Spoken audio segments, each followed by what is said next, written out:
It's a new season according to the church's way of keeping time.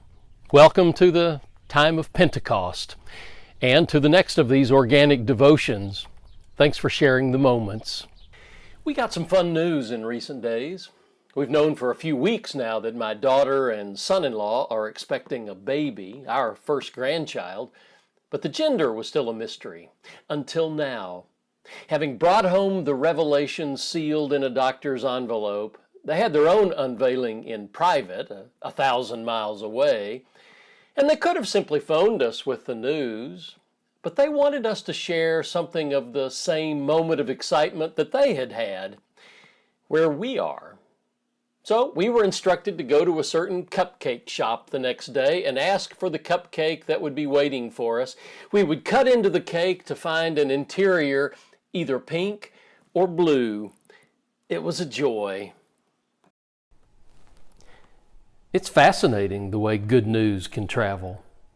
There is this story in the Christian scriptures set during the Jewish festival of Pentecost, 50 days after the Passover. Pilgrims, it says, had gathered from near and far when, according to the book of Acts, something amazing happened.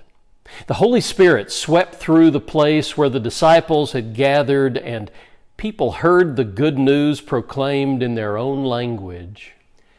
Oh, sure, our attention is usually drawn in this story to the special effects, an experience with something like wind and fire, according to the writer. But I think the really miraculous part is the transmission of good news. So, how does good news travel? Sure, in this technological age, there are all kinds of ways. Instantaneous ways even for the content to travel. But what about the experience of good news? According to the Pentecost story, it happens at the retail level, firsthand, first person, in your own language, where you live. So, how are you sharing good news with those around you these days? Yes, I suppose it could involve a little wind and maybe a little fire, but I'd suggest that cupcakes aren't a bad way to start.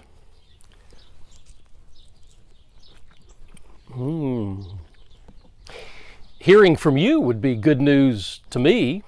You can email me at organicdevotions@gmail.com.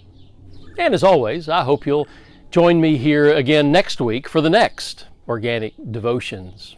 Bye-bye.